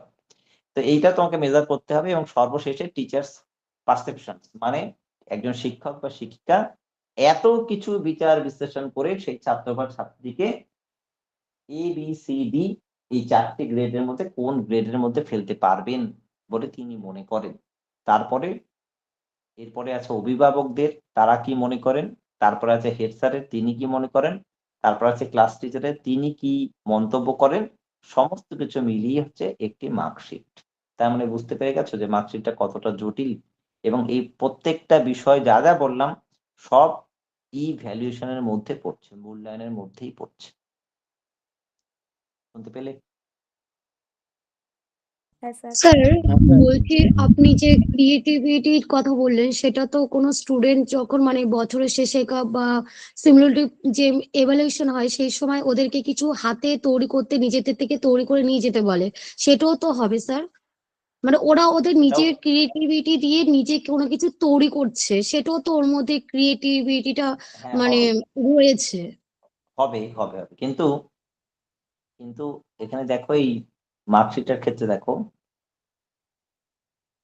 এখানে দেখো লেখা আছে ফর্মেটিভ ফ্রেজ 1, 2, 3। মানে তুমি যেটা বলছো বছরে একবার আগে ছিল, এখন সেটা না। এখন প্রত্যেকটা ফর্মেটিভের মধ্যেই তার কি কি ক্রিয়েটিভিটি তুমি পেয়েছো প্রত্যেকটাই আইডেন্টিফাই করতে হবে। বছরে 9বার পরীক্ষা হচ্ছে, প্রত্যেকবারই তোমাকে আলাদা আলাদা ভাবে ওকে মার্কিং করতে হবে। তার মানে প্রতি বছর, প্রতি মাস, প্রতি সপ্তাহেই অ্যাজ এ টিচার হিসেবে তোমাকে ওকে মূল্যায়নের মধ্যেই থাকতে হবে। সেটা কখনো বিহেভিয়ারাল কগনিটিভ আউটকামস এর মধ্যে হতে পারে, কখনো তার পার্সোনালিটির মূল্যায়ন হতে পারে, কখনো তার পড়াশোনা যে কি লেভেলের সে করছে সেটার উপরে হতে পারে। তো এরকম ধারাবাহিকভাবে 12 মাস একটা মূল্যায়ন পদ্ধতির মধ্যেই ছাত্র বা ছাত্রীদের থাকবে। এবং শুধু তাই নয়, এখানে আরেকটি ভয়ানক দিক হচ্ছে যে এটা তো মার্কশিট কি হয় আমাদের সময় বা এখন অব্দি কি ছিল, মানে তুমি 1-এ কি রেজাল্ট করেছো বা 5-এ কি রেজাল্ট করছো, 6-এ উঠলে তার মূল্য নেই। এটাই তো নিয়ম, এটাই তো ছিল, তাই না? তোমাদের তো বলতো আর কিসের এই ক্লাসে গিয়ে কি হবে। এখানে কিন্তু সেটা না। মানে স্যার এখানে এখানে তো ওই এখন দিনে মানে এটাই বোঝাতে চেয়েছে যে মানে একটা স্টুডেন্টকে অ্যাজ পার মানে ওদের শুরুর দিন থেকে একদম মানে বেস লেভেল থেকে শুরু করে প্রতিটা মুহূর্ত ওদেরকে বাংলা ভাষায় বলতে গেলে নিরীক্ষণ করতে হবে, যে ওরা ওদের অ্যাটিটিউড, ওদের আচার, ওদের মানে সমস্ত কিছুই সেটা সব দিক থেকে মূল্যায়ন করতে হবে। সেটা শুধু ক্রিয়েটিভিটি না যে নিজের থেকে কোনো কিছু তৈরি করছে, ওদের পড়ানোর ক্ষেত্রেও সেটা ওরা কতটা বুঝতে পারছে তার প্রতি উত্তর দেওয়া, তার কোনো কাজের মধ্যে ইনভলভ করা, বা ওদের যে মানে আচরণবিধি সেগুলো মানে সব দিক থেকে ওদেরকে প্রতিটা স্টেপে ওদের মূল্যায়ন করতে হবে, সেটার কথা বলছেন হ্যাঁ তো? হ্যাঁ প্রত্যেকটা স্টেপে মূল্যায়ন করতে হবে এবং সেটা লিপিবদ্ধ ডকুমেন্ট হিসেবে থাকবে। এবং কোনো বা ছাত্র বা ছাত্রী ক্লাস 1 থেকে 8 অব্দি যে ফ্রি অ্যান্ড কম্পালসারি এডুকেশন যতদিন সরকার দিচ্ছে তার প্রতিটা ধাপ তোমার কাছে স্পষ্ট থাকবে। মানে তুমি ওই মার্কশিট 5-এর মার্কশিট দিলে যদি কেউ হাতে দেয় তোমাকে, ওই ছাত্র বা ছাত্রীটা 1 থেকে 5 অব্দি কি তার প্রোগ্রেস আছে, কোন ক্লাসে অবনতি হচ্ছে, কোথায় উন্নতি হয়েছে সেটা তুমি ধরে ফেলতে পারবে। আরেকটি বড় ধরতে হবে, মানে যেটা চাপ হবে সেটা হচ্ছে ধরো এইখানে কি হচ্ছে, ওখানে গ্রাফ রেখে দেখালাম তো, তাহলে কোনো স্টুডেন্ট যদি ধরো এখানে লার্নিং গ্যাপস বলে একটা অপশন আছে, এই যে দেখো লার্নিং গ্যাপস। এবার এই লার্নিং গ্যাপস এর মধ্যে কি আসছে, তুমি প্রথম সামেটিভে ধরো কাউকে ডি দিয়েছো, তার মানে সে খারাপ। এবার তোমাকে কৈফিয়ত দিতে হবে যে সে খারাপ কেন, মানে সেকেন্ড ফর্মেটিভেও যাতে সে আর খারাপ না থাকে, পরেরটা যাতে উন্নতি হয়। অর্থাৎ কেউ পরপর খারাপ আর করতে পারবে না। খারাপ যদি করে যায় বা খারাপ রেজাল্ট হয় তাহলে টিচারের দায়বদ্ধতা থাকছে যে টিচার উন্নতি করতে পারছে না, টিচারকে মায়না কেন দেওয়া হচ্ছে, টিচার কেন নিয়োগ করা হচ্ছে, একটা স্টুডেন্টের ডেভেলপমেন্টের জন্য করা হচ্ছে। কিন্তু যদি পরপর দেখা যাচ্ছে সে খারাপই রয়েছে, প্রথম ক্লাসেও খারাপ ছিল, পরের ক্লাসেও গিয়েও খারাপ, তার মানে সেই টিচাররা তাকে পড়াতে পারছে না। ফলে ফলে যারা এসআই রয়েছে তারা ধরে ফেলতে পারবে যে এই ক্লাসের উন্নতি হচ্ছে না, এই ছাত্র বা ছাত্রীর উন্নতি হচ্ছে না। তার কারণ সে তো আগের ক্লাসের রেজাল্টও দেখতে পাচ্ছে, পরের ক্লাসের রেজাল্টও দেখতে পাচ্ছে, আগের ক্লাসের তার কি গাফিলতি ছিল, পরের ক্লাসে সেই গাফিলতি গুলো কেন পূর্ণ হয়নি সে ধরে ফেলতে পারছে। বোঝা গেল? তার মানে একটা কম্প্যাক্ট মানে সিস্টেমের মধ্যে টিচারদেরকেও থাকতে হবে, স্টুডেন্টদের থাকতে হবে এবং এসআইদেরও থাকতে হবে, বা তার উপরে যারা ডিআই আছে তাদেরকেও থাকতে হবে। বোঝা গেল? শুনতে পাচ্ছ কথা? হ্যাঁ স্যার। হ্যাঁ স্যার, চলো বুঝতে পেরেছি। বেশ বেশ ঠিক আছে, চলো। হ্যাঁ স্যার। তাহলে এই ইভলিউশনের যদি আমরা স্টেপ গুলো দেখি, একটু আগে দেখলাম কিছু স্টেপ, মানে এটা নতুন এসছে সেইটা। Evolution process in English pedagogy, particularly for assess of comprehensive, typically involves in the following steps. বেশ কয়েকটা ইনভলভ স্টেপের মাধ্যমে আমরা করতে পারি। একটা হচ্ছে ডিটারমিনেন্ট এডুকেশনাল অবজেক্টিভস, আমরা কি কি বিষয়ের ইভলিউশন করব সেটা আগে থেকে ঠিক করব, যেটা একটু আগে মার্কশিট দেখালাম তোমাদের। অর্গানাইজ লার্নিং এক্সপিরিয়েন্স, শিক্ষার যে অভিজ্ঞতা সেখান থেকেও তোমাকে কি করতে হবে, মেজার করতে হবে। বিহেভিয়ারাল চেঞ্জ, একটু আগে তোমাদের মার্কশিট দেখিয়ে দিলাম আমি যে বিহেভিয়ারের উপরে কতগুলো সেগমেন্টের উপরে কি করা হচ্ছে, মেজার করা হচ্ছে যে ছাত্র বা ছাত্রীটি কেমন। আর পারফরমেন্স টেস্ট, এটাও একটু আগে দেখালাম যে ওখানে সামেটিভ ইভলিউশন আছে, ফর্মেটিভ ইভলিউশন আছে, তার মাধ্যমে হচ্ছে আদৌ পড়াশোনা কি করছে, মানে বইগুলো কিভাবে পড়ছে সেটাও ধরে ফেলা হচ্ছে। তার মানে ইভলিউশনের নানা রকম দিক আছে, সেটা হচ্ছে গিয়ে এক্সপিরিয়েন্স থেকে করতে পারো, বিহেভিয়ারাল থেকে করতে পারো, এডুকেশনাল অবজেক্টিভস থেকে করতে পারো, এবং পারফরমেন্স থেকে করতে পারো। সবকটা সেগমেন্টেই তোমাকে কি করতে হবে, ইভলিউশনের মধ্যে থাকতে হবে। এর মধ্যে একটি রয়েছে যে কন্টিনিউয়াস এন্ড কম্প্রিহেন্সিভ ইভলিউশন, যাকে আমরা সংক্ষেপে সিসিই বলি। এই সিসিই কে পুরোপুরি মানা হয়েছে এই হলিস্টিক প্রোগ্রেস রিপোর্ট কার্ডে। এই সিসিই মানে কি, কন্টিনিউয়াস এন্ড কম্প্রিহেন্সিভ, মানে সারা বছর ধরে ধারাবাহিকভাবে নিরীক্ষণ তোমাকে করে যেতে হবে। তাহলে এই যে মার্কশিটের এত গল্প তোমাদেরকে এতক্ষণ ধরে বললাম, তোমরা কি মনে হচ্ছে যে এখানে সারা বছর ধরে সর্বক্ষণিত নিরীক্ষণের ব্যবস্থা এই মার্কশিট অনুসারে আছে, যেটা এতদিন ধরে যে সিস্টেম ছিল পশ্চিমবঙ্গে সেটা কিন্তু কখনোই ছিল না। সেখানে বছরে 3টে পরীক্ষা তো হয়ে গেল, তাহলে কি সারা বছর হচ্ছে? আর অন্যান্য আঙ্গিক গুলোর তো পরীক্ষাই হতো না, বিহেভিয়ারাল, তারপর অন্য পার্সোনালিটি কিছুই তো হতো না। কিন্তু এখন দেখো, এই শিক্ষার অধিকার আইনকে পুরোপুরি মান্যতা দিয়ে এই সিসিই পুরোপুরি কনসেপ্টকে এই হলিস্টিক মার্কশিটে বা হলিস্টিক প্রোগ্রেস রিপোর্টে 2025 সালের 1 তারিখ থেকে, মানে 2 জানুয়ারি থেকে এই পদ্ধতি কিন্তু পশ্চিমবঙ্গে চালু হয়ে গেল, এবং এটা পরবর্তীকালে ধারাবাহিকভাবে চলতে থাকবে। শুনতে পাচ্ছ আমার কথা? স্যার বলছি, সিসিই ইভালুয়েশন মডেলটা হলিস্টিক প্রোগ্রেসের একটা পার্ট, তাই তো? সিসিইর যে মানে ধারাবাহিকতা, সিসিইর যে মূল উদ্দেশ্য, সেই উদ্দেশ্যটাকে পরিপূর্ণ করছে এই হলিস্টিক রিপোর্ট কার্ড। মানে সিসিই হচ্ছে গিয়ে শিক্ষার অধিকার আইনের একটি নীতি, সেই নীতিটাকে প্রতিফলিত করছে বা সেই নীতিটাকে পালন করার জন্যই এই ধরনের একটা রিপোর্ট কার্ড বা ব্যবস্থা করা হয়েছে। অর্থাৎ সিসিইর কনসেপ্টটা এখানে তুমি পাবে। এই সিসিইর কনসেপ্টে এর আগে সিবিএসসি বোর্ড ভালোভাবে অনুধাবন করতো, বা মানে সিবিএসসি বোর্ডের যে স্কুলগুলো, তারাই কিন্তু এই কন্টিনিউয়াস এন্ড কম্প্রিহেন্সিভ ইভলিউশনের ধারাবাহিকতা নিয়ে এসেছিল ভারতবর্ষে। এই এই এদের সঙ্গে মেলবন্ধন রাখার জন্য এই আমাদের হলিস্টিক প্রোগ্রেস রিপোর্ট কার্ড চালু হচ্ছে। এবার মেলবন্ধনটা কিরকম বিষয়, আমাদের যে পদ্ধতিতে এখন ভাবে পরিমাপ করা হবে আমাদের ছাত্রছাত্রীদের, এই একই পদ্ধতিতে নিশ্চয়ই সিবিএসসি তেও পরিমাপ করা হয়। তাহলে যদি কোনো স্টুডেন্ট ধরো ক্লাস 2 অব্দি পশ্চিমবঙ্গ সরকারি স্কুলে পড়লো, 3 তে গিয়ে সে সিবিএসসি কোন একটা স্কুলে গিয়ে পড়বে ধরে নাও, তাহলে কিন্তু তার আর অসুবিধা হবে না। কারণ সেই এখানেও যে রকম ভাবে তাকে মূল্যায়ন করা হচ্ছে, ওই সিবিএসসি তেও সেরকম ভাবে মূল্যায়ন করা হবে বা হয়। তাহলে সেক্ষেত্রে দেখো আর অসুবিধা হচ্ছে না। তার মানে অন্য ইনস্টিটিউশন বা স্কুলের সঙ্গেও একটা সামঞ্জস্যতা বজায় থাকছে এই হলিস্টিক প্রোগ্রেস রিপোর্ট কার্ডের মাধ্যমে। এখানে continuous denotes regular and continuous activities, একটু আগে বললাম যে সারা বছর ধরে একটা ইভলিউশন চলবে, এবং এর একটা উদ্দেশ্য আছে, সেটা হচ্ছে অল রাউন্ড ডেভেলপমেন্ট। অর্থাৎ একটা ছাত্র বা ছাত্রী শুধুমাত্র পড়াশোনাই করবে, বই পড়বে এটা নয়, তার সঙ্গে তার ব্যক্তিত্ব, তার বিহেভিয়ার, তার নেতৃত্ব দানের ক্যাপাসিটি, তার ক্রিয়েটিভিটি, সমস্ত কিছু আমরা মেজার করব, এবং সেটা এর মধ্যে আছে, যেটা তোমাদের হলিস্টিক প্রোগ্রেস রিপোর্টে আমি দেখালাম। কম্প্রিহেন্সিভ কথাটার মানে হচ্ছে mental, emotional, physical aspect of students progress. একটি স্টুডেন্ট ইমোশনালি কতটা সে জোর তার রয়েছে, কতটা সে ধীর, এবং তার ফিজিক্যাল ফিটনেস কতটা রয়েছে, সবই পরিমাপ করা হবে। একটু আগেই তোমাদেরকে চোখের সামনে দেখিয়ে দিলাম যে এখানে কিন্তু এমপ্যাথি, সিম্প্যাথি, কনভারসেশন, মানে এমপ্যাথি, সিম্প্যাথি সবকিছুর উপরে মূল্যায়ন করা হচ্ছে। এটা কেন করা হচ্ছে জানো? কোন স্টুডেন্ট আছে যে ধরো হারকে বরদাস্ত করতে পারে না, যেমন ধরো আমি তোমাদের একটা গল্প বলি, মানে সত্যি গল্পই বলি, যদিও খারাপ একটা গল্প ঠিক না, সত্যিকারের ঘটনা। পশ্চিমবঙ্গের একটি ছাত্রী, সে হচ্ছে গিয়ে ক্লাস 12-এ গোটা পশ্চিমবঙ্গে 6th হয়েছিল, গোটা রাজ্যে 6th হয়েছিল কোন একটি বছরে, আজ থেকে 7-8 বছর আগেকার ঘটনা বলছি। তো তারপরে সে একটা ইঞ্জিনিয়ারিং এ চান্স পায় এবং সে ইঞ্জিনিয়ারিং কলেজে ভর্তি হয়, কিন্তু সেখানে গিয়ে যাই হোক কোনো একটি কারণবশত বন্ধু বান্ধবীদের পাল্লায় পড়েছে বা হয়তো সে ইঞ্জিনিয়ারিংটা বুঝতে পারছে না, কোনো কারণে সে পরপর 2-3 বার সেমিস্টারে খারাপ রেজাল্ট করে এবং সে মেসে থাকে। কিন্তু দেখা যাচ্ছে যে তার বাবাকে মাকে বলতে পারছে না যে সে খারাপ রেজাল্ট করছে, কারণ সে এত ব্রিলিয়ান্ট, পশ্চিমবঙ্গে 6th হয়েছিল, মানে মানে খুবই মেধাবী স্টুডেন্ট, বুঝতেই পারছো। তো সেই জায়গা থেকে তার বাবা একসময় তার সঙ্গে দেখা করতে যাবে, তার আগে সেই মেয়েটি সুইসাইড করেছিল। কেন করেছিল? যে সে পরিবারকে বোঝাতে পারছে না যে সে ছোট থেকে এত ভালো পড়াশোনায়, কিন্তু সে এই ইঞ্জিনিয়ারিং লেভেলে সে এত খারাপ রেজাল্ট কেন করছে। তাহলে একে আমরা কি বলবো? একে আমরা বলবো যে সেই ছাত্র বা ছাত্রীটি কিন্তু স্ট্রেস কোপিং ক্ষমতা তার নেই। দেখো, মানসিক চাপ মোকাবিলা করার ক্ষমতা তার ছিল না। তার জন্যই কিন্তু সে মানে ওই ধরনের একটা বাজে সিদ্ধান্ত নিতে বাধ্য হয়েছে।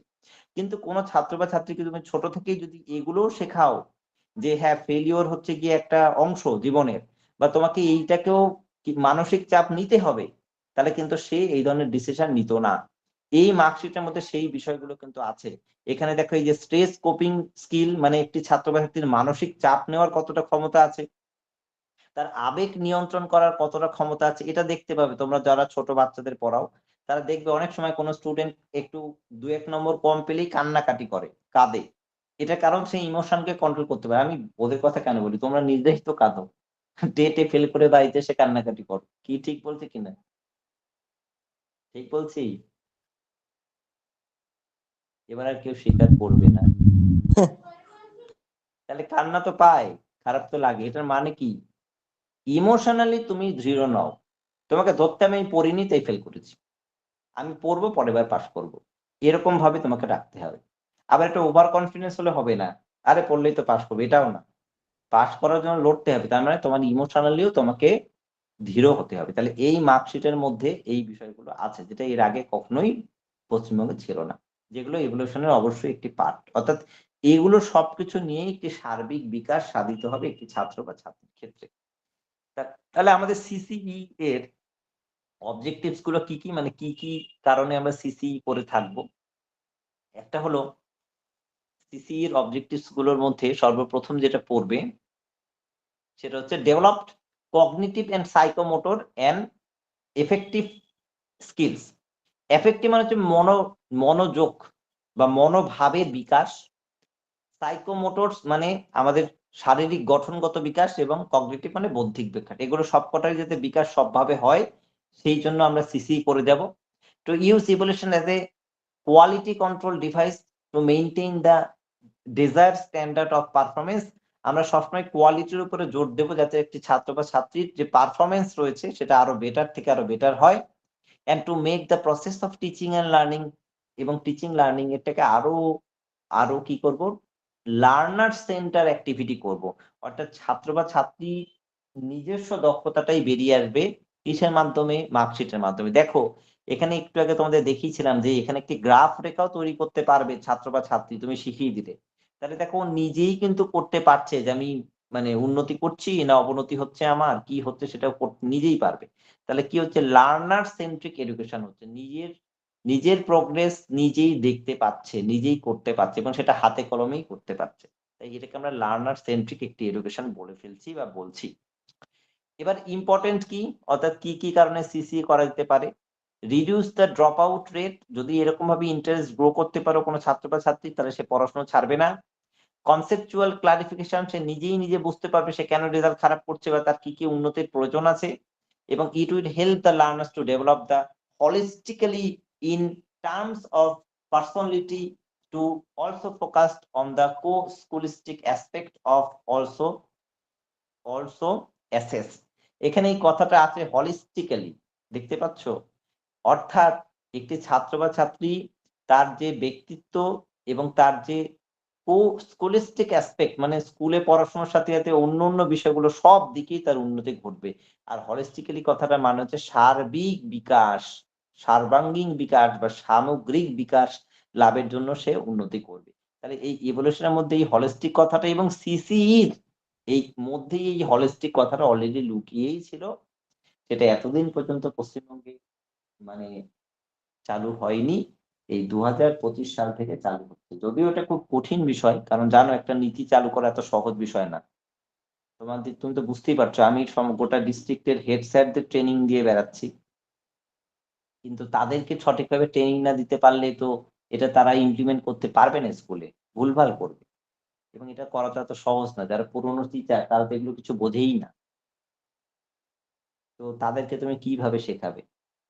এত সহজ তো নয়। আমি তো ট্রেনিং দিতে গিয়ে দেখছি 20, 25, 30, 40 বছর ধরে চাকরি করছে, তারা এক সময় অন্যরকম ভাবে চাকরি পেয়েছিল।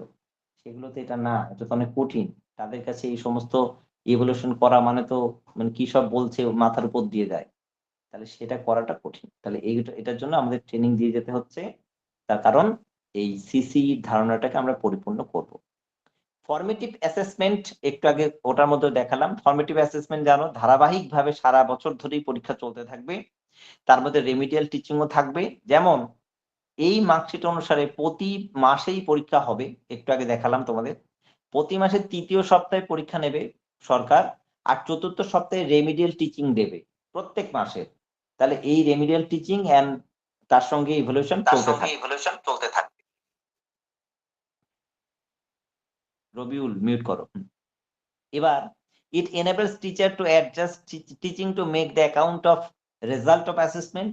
রেজাল্ট কিরকম হচ্ছে ছাত্র বা ছাত্রী সেটাও অ্যাসেস করতে পারবে টিচার। আর it builds of the students prior knowledge and experience in the design what are taught. স্টুডেন্টকে কি শেখানো হচ্ছে, কি তার অভিজ্ঞতা লাভ করেছে, পুরোটাই ধরা পড়বে মার্কশিটের মধ্যে বা ইভ্যালুয়েশন প্রসেসের মাধ্যমে।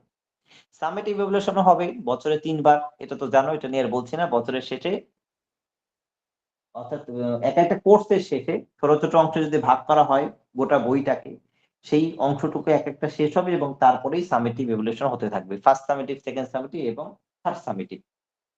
ফিচার্স অফ সামেটিভ ইভ্যালুয়েশন, তোমাকে যে কোশ্চেন করতে হবে তার মধ্যে তার যে সাবজেক্টিভ নলেজ কিরকম হয়েছে বা তুমি যে পড়িয়েছো যতটা, সেখান থেকে কি নলেজ গেইন করতে পেরেছো তুমি ধরে ফেলতে পারবে।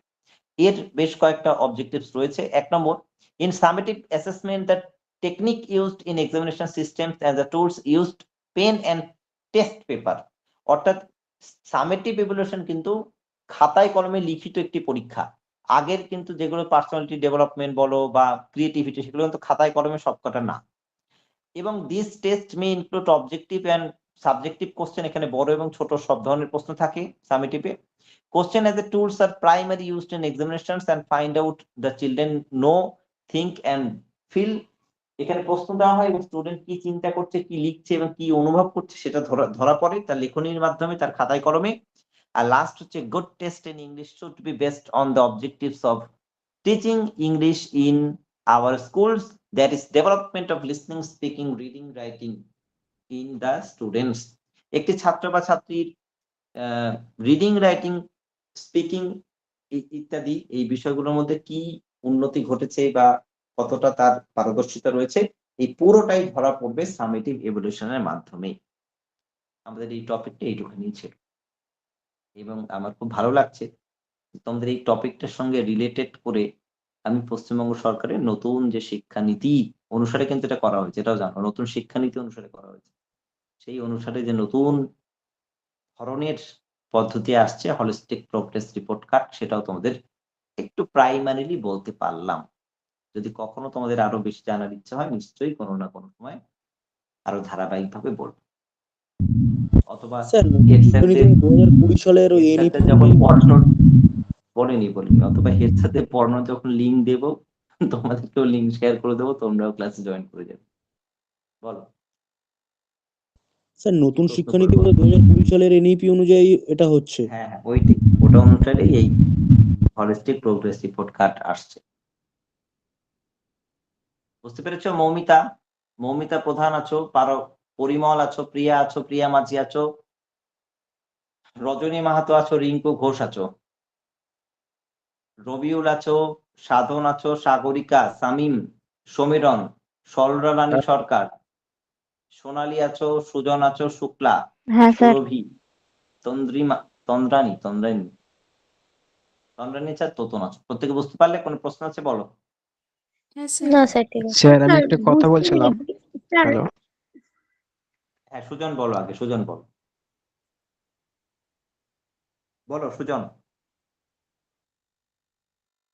শোনা গেল না, অন্য হ্যাঁ একজন স্যার কে শুনতে বলছিলে পাচ্ছেন? বলো। হ্যাঁ বলো বলো। হ্যাঁ স্যার বলছি, আপনি বললেন যে ওটা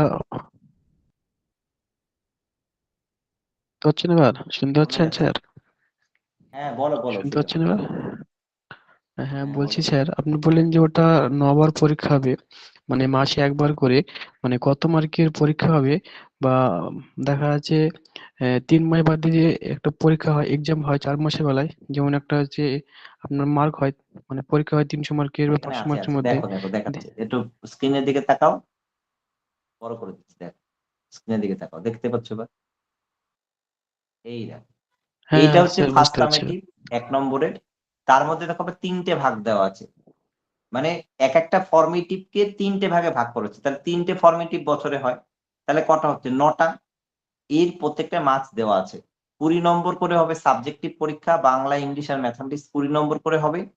আরো দুটো সাবজেক্ট আছে 1-2 এ, এটা 1-2 এর মার্কশিট। একটা হচ্ছে আর্ট অ্যান্ড ওয়ার্ক এডুকেশন, আর একটা হচ্ছে হেলথ অ্যান্ড ফিজিক্যাল এডুকেশন, এগুলো হবে 10 নম্বর করে। ব্র্যাকেটে লেখা আছে কোনটা কত নম্বরে পরীক্ষা হবে। ঠিক আছে, আর কোনো প্রশ্ন আছে কারণ? না স্যার বুঝতে পারছি এবার। ওকে, স্যার আমার একটা প্রশ্ন আছে, হ্যাঁ বলো। যেটা বলতে চাইছিলাম স্যার, মানে এটা হলিস্টিকে যে মানে শিক্ষা ব্যবস্থা যে নতুন যেটা আপনি কাজ করছেন এবং ভবিষ্যতে আসবে স্টুডেন্টের কাছে, এবার আমার একটা প্রশ্ন হচ্ছে, বাচ্চাদেরকে যে শারীরিক শিক্ষা বা স্বাস্থ্য বিষয় কর্মশিক্ষাটা, তো ওটা তো ওদের নিজের থেকে ওরা করতে দেয়।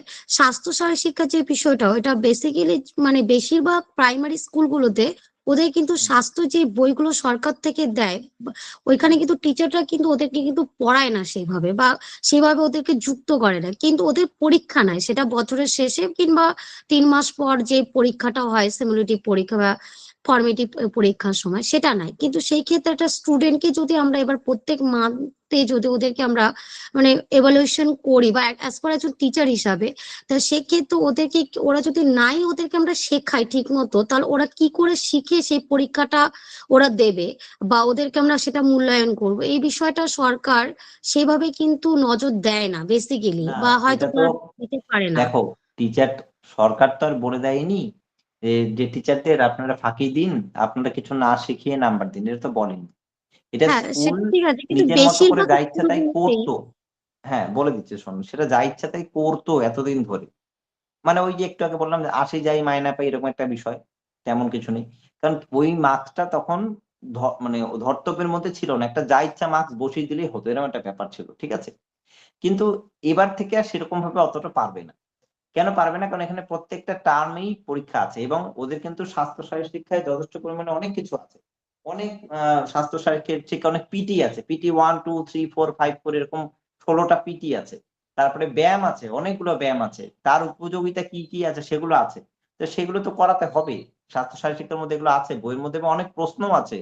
কোন ব্যায়াম করলে কি হয়, কোনটা করলে কোমর ব্যথা হবে না, কোন হ্যাঁ ব্যায়াম স্যার করলে কি সেটা উপকারিতা আছে, সব আছে, দেখেছি, এগুলো সব মানে করাতে হবে। বাচ্চাটাকে, কিন্তু ওরা মানে বলুন তো কি, মানে যতটুকু স্কুলগুলোকে দেখেছি আমি, মানে আমি কিছু স্কুলে মানে পড়াতে গিয়েছিলাম, সেই ক্ষেত্রে আমি অবজার্ভ করে যতটুকু বুঝেছি যে অ্যাজ পার সরকারি বিশেষ করে স্কুলগুলোতে ওদেরকে মেইনলি টেক্সট বুক ছাড়া এক্সট্রা যে ক্রিয়েটিভিটি বলুন বা এক্সট্রা নলেজ বলুন, যে এই যেরকম বিশেষ করে স্বাস্থ্য সারিকের যে বিষয়টা রয়েছে ওদের, বাকিটা আমি বাদে দিলাম, সেই বিষয়টা কিন্তু ওদেরকে সেভাবে শেখানো হয় না। কিন্তু বছরের সেটা শেষে তুমি যে ওদেরকে একটা স্কুলে গেছো পরীক্ষা না, বুঝতে স্টুডেন্ট পেরেছি কিছু না, বোঝেনি। তুমি তুমি যে স্কুলে গেছো সেই স্কুলে হয়তো করানো হয়নি, বা তারা হয়তো করান না, সেই টিচাররা, আমি এক কথায় বলবো, ফাঁকি দেন, দিচ্ছেন। কিন্তু সেটা তো সব স্কুলের চিত্র না। এমনও স্কুল আছে প্রাইমারি যেখানে মানে 600, 700, 800-র উপরে স্টুডেন্ট আছে। তো অনেক জায়গাতে ভালোভাবে করানো হয়, এবং তখন একটা ফাঁকি দেওয়ার জায়গা ছিল, কারণ এই ধরনের মার্কশিট তখন ছিল না যেটা তোমার 8 অব্দি চলবে, বা যেটায় প্রতিবারই আমি মূল্যায়ন করতে পারবো, বা এই মার্কশিটের একটা কপি এসআই অফিসেও মানে তারা দেখতে পারবেন। মানে যদি এখন কোনো এসআই যদি করা হয়, মানে ভালো হন, তিনি কি করবেন? কিচ্ছু করবেন না। তিনি যাবেন, বলবেন আমার ক্লাস 4 এর সমস্ত মার্কশিট গুলো দিয়ে দিন। নিয়ে চলে আসলো। একবার চোখ বুলালেই বুঝতে পারবে যে এখানে কি হয়েছে, কি করতে পারছে, কি করতে পারছে না, কি গাফিলতি আছে। ফলে একটু জায়গাটা কঠিন হচ্ছে, এটাই বলতে চাইছি। আর এটা করানো টিচারদের কর্তব্য। এবার দেখো যুগ, যুগ ধরেই ফাঁকিবাজি চলে আসে। যারা ফাঁকিবাজি দেওয়ার তারা এর মধ্যে থেকেও কিছু ফাঁকিবাজি নীতি বের করেই নেবে। তা আমি এজ এ টিচার হয়ে সেই বিষয়টা আর মানে না বলাই ভালো। বোঝা গেল? কিন্তু আমরা নেগেটিভ পজিটিভ দিক তো সবকিছুরই থাকে। আমরা পজিটিভ যারা পড়ায় না তাদেরকে আমরা ধরবো না। আমরা যেটা সরকার মানে যে শিক্ষানীতি এসছে এবং যে ধরনের মার্কশিট চালু হচ্ছে, গোটা ভারতবর্ষের মধ্যে প্রথম পশ্চিমবঙ্গ সরকার করছে বা শিক্ষা দপ্তর চালু করছে, যেহেতু প্রাইমারি এডুকেশনের ক্ষেত্রে কিন্তু পশ্চিমবঙ্গ 1 নম্বর প্লেসেই আছে, আবারও বলছি, অন্য স্টেটের থেকে। তাহলে সেই জায়গা থেকে তারা এই ধারাবাহিকতাটাকে ধরে রাখার চেষ্টা করছে। তো যে নীতিটা এসছে বা যে মার্কশিট সেটা যথেষ্ট সুন্দর এবং যথেষ্ট স্ট্যান্ডার্ড। যদি কোনো টিচার বা কোনো স্কুল এটাকে ফলো করে কোনো ছাত্র বা ছাত্রীদের পারদর্শিতার মানে পারদর্শী করে তোলেন বা পড়ান, তাহলে আমার মতে অবশ্যই তার ভালো হবে এবং সে অত্যন্ত মানে ভালোভাবেই সে তৈরি হবে। তার পার্সোনালিটি থেকে শুরু করে, তার বিহেভিয়ার থেকে শুরু করে, তার একাডেমিক স্কোর থেকে শুরু করে সব দিকেই সার্বাঙ্গীন উন্নতি তার হবে। ওকে, বোঝা গেল?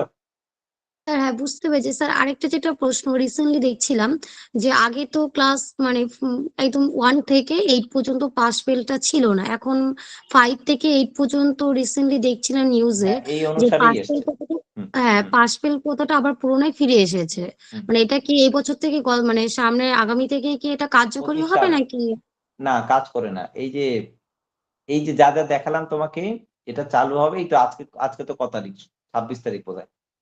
এটা চালু হচ্ছে 2 তারিখ থেকে। 2 তারিখ হচ্ছে গিয়ে গোটা পশ্চিমবঙ্গে বুক ডে হিসাবে পালিত হয়।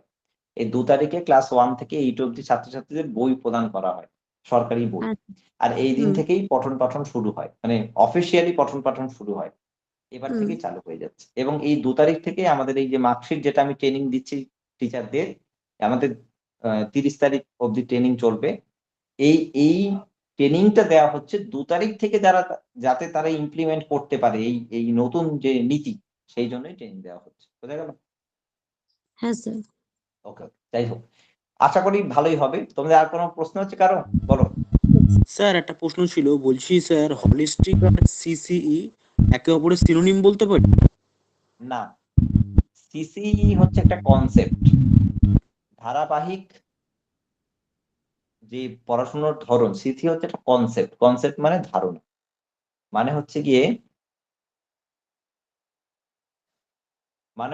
কন্টিনিউয়াস এন্ড কম্প্রিহেন্সিভ যে ইভ্যালুয়েশন, ধারাবাহিক এবং নিরবিচ্ছিন্ন মূল্যায়ন পদ্ধতি, এই কনসেপ্টের উপরে বেস করেই হলিস্টিক প্রোগ্রেস রিপোর্ট কার্ড এর ধারণা এসছে।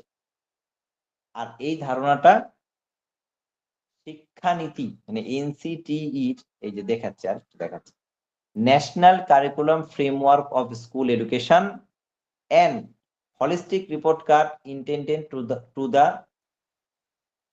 the reeling school report card and the contribute to the equivalence across the different academy, অর্থাৎ এনসিএফএসি এবং জাতীয় শিক্ষানীতি আরটিই এই সবকটার মেলবন্ধনের ফলস্বরূপ হিসাবে এই ধরনের একটি হলিস্টিক রিপোর্ট কার্ড আনা হয়েছে। মানে নতুন ভাবে শিক্ষার যে ধরন সেটার পরিবর্তন এবং তার সঙ্গে ইভ্যালুয়েশন পরিবর্তন করা হয়েছে। এটা অ্যাকচুয়ালি পরিবর্তন করা হয়েছিল 2023 সালেই, ঠিক আছে? 2024 সালে এটা চালু হওয়ার কথা ছিল। কিন্তু যেকোনো বিষয় চালু করার আগে তো টিচারদের শিক্ষিত করতে হবে, টিচারদের পারদর্শী করতে হবে, এটা তোমরা জানো। তারাই যদি পারদর্শী না হয়, তারাই যদি এটা কিছু না বোঝে, তা তুমি কাকে দিয়ে এটাকে চালু করবে? সেই জন্য 2024 সালে পশ্চিমবঙ্গ সরকার মনে করতে পারো ব্যর্থই হয়েছিল, করতে পারেনি। এই বছর এই আমাদের মতো বেশ কিছু ট্রেনারকে ওরা বিভিন্ন জেলা থেকে মানে নির্বাচন করে ট্রেনিং দিয়েছে এবং তাদের দ্বারা হেড স্যারদের ট্রেনিং দিচ্ছে, হেড স্যারদের দ্বারা তাদের স্কুলের টিচারদের ট্রেনিং দিচ্ছে। এরকম ভাবে ট্রেনিং এর মধ্যে সবাই আছে এবং সবাইকে শেখানো হচ্ছে এবং তারা এইটার থেকে জ্ঞান অর্জন করে ছাত্রছাত্রীদের উপর এটা অ্যাপ্লাই করবে। বোঝা গেল? সহজভাবে বলে দিই। হ্যাঁ স্যার। বেশ, ঠিক আছে। আজকে এতটুকুই থাক। যাওয়ার সময় একটা কথা বলবো, আবারও বলছি, তোমাদের যাদের পেমেন্টটা ডিউ আছে একটু কাইন্ডলি দিয়ে দিও, কারণ আমাকে তো টিচারদেরকে নিয়ে চলতে হচ্ছে। তো এটা একটুখানি বোঝার চেষ্টা করো। আর বেশি কিছু বলছি না। আর ভালোভাবে পড়াশোনা করো। জানুয়ারি থেকে আমি একটু এই দায়িত্বটা পালন করে নিই 30 তারিখ অব্দি। তারপরে জানুয়ারি থেকে তোমাদেরকে আবার ধরছি। জানুয়ারিতে আমি তোমাদেরকে প্রথম জানুয়ারির ফার্স্ট উইকে যেটা করব, নেব হচ্ছে কি ফুল মক টেস্ট, এবং সেটা লাইভ নেওয়ার চেষ্টা করবো, মানে আমিও থাকবো, তোমরা অন স্পট পরীক্ষা দেবে। বুঝেছো? বোঝা গেল? ঠিক আছে স্যার। স্যার চলো বলো হ্যালো স্যার। বলো হ্যালো। বলো। হ্যাঁ বলছি স্যার, হ্যাঁ স্যার বলছি ইন্টারভিউ ব্যাচ বা হচ্ছে 2022-এর যে ইন্টারভিউ এর পরীক্ষাটা নোটিশ বেরানোর নিয়ে যে কিছু বলবেন বলছিলেন। দেখো, ওটা তো বের হয়নি, নানা ধরনের কারণ আছে। একটা কারণ হচ্ছে ওই যে ওবিসি নিয়ে একটা সমস্যা আছে, জানো, কোর্টের ওটা রায় আছে সামনে, ওইটার জন্য অনেক কিছু হচ্ছে না। তাও দেখলাম পিএসসি একটা নোটিশ দিয়েছে, টেন্টেটিভ নোটিশ ক্লার্কশিপের, এটারও ফাইনাল নোটিশ আসবে। ওই একটা ওবিসি নিয়ে যে ঝামেলা চলছে, যে কারা ওবিসির মধ্যে থেকে বাদ দেওয়া হলো না অনেকগুলো টাইটেলকে, এটার একটা ফয়সালা না হলে তো যে কোনো পরীক্ষাতেই সমস্যা হবে। মানে ধরো ওবিসি সার্টিফিকেট নিয়ে কেউ আসলো, কিন্তু তারটা ওই লিস্টে আছে, অত সে ওবিসি এর নেই, তাহলে সে চাকরি পেলে তো মুশকিল হবে, লিস্ট চেঞ্জ হবে, সেই জন্য একটু ওয়েট করছে। তবে আশা করব জানুয়ারি ফেব্রুয়ারিতে তোমাদের ইন্টারভিউ নোটিশ আসবে, আর আমরাও নতুন ব্যাচ জানুয়ারি থেকেই করছি। ওকে, বেশ, ঠিক আছে, আজকে স্যার তাহলে এক্সাম এতটুকু। তাহলে কখন হবে, জুলাই মাসে? তোমাদের এক্সাম হ্যাঁ, টেটের এক্সাম। মার্চ এপ্রিল, এখনো বলছি মার্চ এপ্রিলের মধ্যেই জানতে পেরে যাবে, মানে মার্চ এপ্রিল হওয়ার কথা, কিন্তু যদি লেট হয় আরো 1-2 মাস হবে, এটা তো কিছু বলা মুশকিল, লেট তো হয় সবকিছু, কিন্তু এটুকু মোটামুটি সিদ্ধান্ত থাকো যে তোমরা পরের বছর মানে 25 সালে অনেকগুলো এক্সাম তোমরা পাবে, তার কাউন্টডাউন অলরেডি শুরু হয়ে গেছে। পিএসসি 3টে পরীক্ষার নোটিশ দিয়েছে, টেন্টেটিভ নোটিশ। রেল টিচার নিয়োগের জন্য নোটিফিকেশন অলরেডি দিয়ে দিয়েছে টেন্টেটিভ, তোমাদের মধ্যে এখানে অনেকেই সেটা দেওয়ার জন্য এলিজিবল, যারা সিটেট পাস করেছো। তার মানে টিচার রিক্রুটমেন্টে তোমরা অংশগ্রহণ করতে পারছো রেলের। আর কিন্তু পশ্চিমবঙ্গ সরকারের টেট এবং আপার প্রাইমারি টেট, এটাও তোমরা পরীক্ষা দিতে পারবে। অর্থাৎ যখন পরীক্ষা আসবে অনেকগুলো পরীক্ষাই আসবে, আপাতত খুব মন দিয়ে প্রিপারেশন নাও, এটাই বলা। আজকের মতো এতটুকুই থাক, পরের ক্লাসে তোমাদের সঙ্গে আবার দেখা হবে। ততক্ষণের জন্য tata and bye, good night.